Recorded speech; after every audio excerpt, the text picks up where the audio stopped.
Sebenarnya terjemahan ini kurang tepat. Yang betul adalah, maka aku akan memberitahukan kepada apa yang harus kamu tahu dari aku, papamu.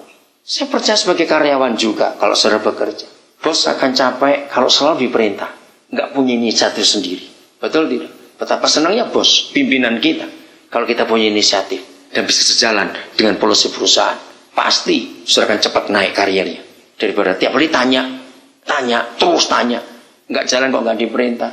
Wah, betapa celakanya, capek pimpinan kita. Ini yang Tuhan kerjakan. Setelah ciri murid kita tahu adalah belajar. Langkah berikut, saya mau tanya kepada saudara. Kalau kita belajar, itu mempelajari hal-hal yang lama yang sudah kita tahu, atau kita ingin maju? Ayo jawab. Maju dan ingin tahu hal-hal yang baru. Bahkan berapa kali ada dosen jengkel dengan kita juga. Begitu nerangkan, katanya sudah tahu. Terus lalu apa? Apa lagi? Karena apa? Kita ingin tahu. Nah, kenapa kita nggak punya kerinduan itu dalam gereja? Maaf saudara, renungkan ini.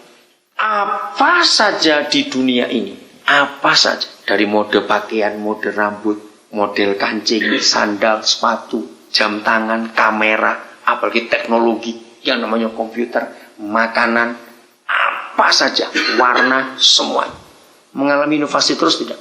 Apalagi namanya handphone, wah itu lebih gila lagi. Saya selalu berkata kepada semua anak-anak Tuhan, kalau kamu nggak bertobat dari mata handphonean bisa bangkrut kamu. Artinya apa itu mata handphonean? Coba jawab. Apa itu mata handphonean? Bangkrut kamu. Kenapa? Coba jawab. Ngikutin tren, ganti terus. Kenapa saudara? Saya itu kagum di antara semua teknologi. Handphone itu buat saya itu betul-betul hebat. Percaya nggak? Setiap hari di perusahaannya minimal keluar 3 tipe baru. Tiap hari. Betul nggak? Maka itu tren mereka itu nggak bisa diikuti. Kalau saudara nggak berkata cukup dengan satu model, bangkrut, uangmu habis untuk ganti HP. Karena luar biasa mereka itu. Bayangkan, handphone aja inovasinya sehebat itu. 5 tahun yang lalu, atau 4 tahun yang lalu, atau 3 tahun yang lalu, 2 tahun sudah lewat, kita masih suka diberi kamera yang pakai film. Betul? Mau tahu 3 tahun yang lalu dikasih itu? Sekarang gratis? Dikasih gratis loh. Mau nggak? Cepat jawab.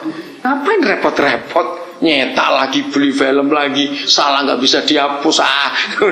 Bayangkan, inovasi teknologi itu luar biasa.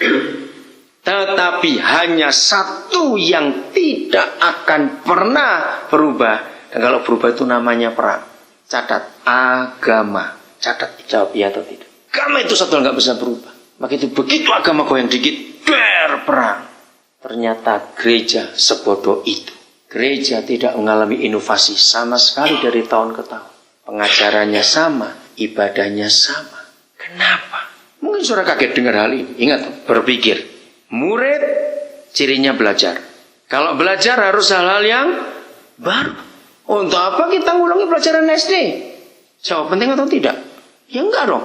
Sudah lulus S1 kok mau beli SD lagi ngapain? Tapi gereja seperti itu. Ngulang lagi. Coba kalau kita ke gereja, maka itu gak banyak orang bosan.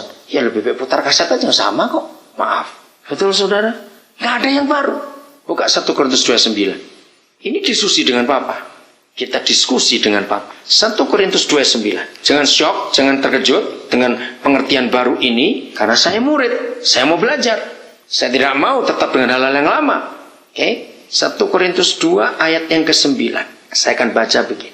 Tetapi seperti ada tertulis, apa yang tidak pernah dilihat oleh mata, apa yang tidak pernah didengar oleh telinga, dan yang tidak pernah timbul di dalam hati manusia. Semua itu, harusnya ada kata itu, semua itu yang disediakan Tuhan untuk siapa? Jangan sibuk dengan cari kerja dulu. Nikmati kasih Papa di surga. Mumpung masih nganggur. Oh, nggak ada yang ngamen, yang cari kerja. Nganggur itu indah loh saudara. Tapi sebentar saja, jangan lama-lama. Tentunya. Karena bisa menikmati kasih itu. Kok saya kerja sibuk sekali. Jadi bukan uang. Kalau saudara berdoa untuk cari kerja, bukan kerja apa. Doanya adalah, Tuhan di mana aku bisa menjadi berkat buat orang-orang ini. Itulah hidup Yusuf. Dia kerja di Mesir. Bukan untuk cari gaji. Dia nggak digaji sebagai budak. Dia jadi berkat.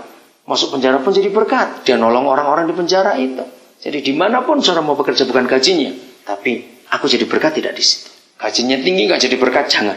Baik cari yang lain. Tuhan menolong kita, Tuhan memberkati. Ayo kita jadi anak-anak Papa yang luar biasa. Amin. yaitu jadi ahli pikir dalam arti sejalan pikiran Tuhan Yesus. Tuhan memberkati kita.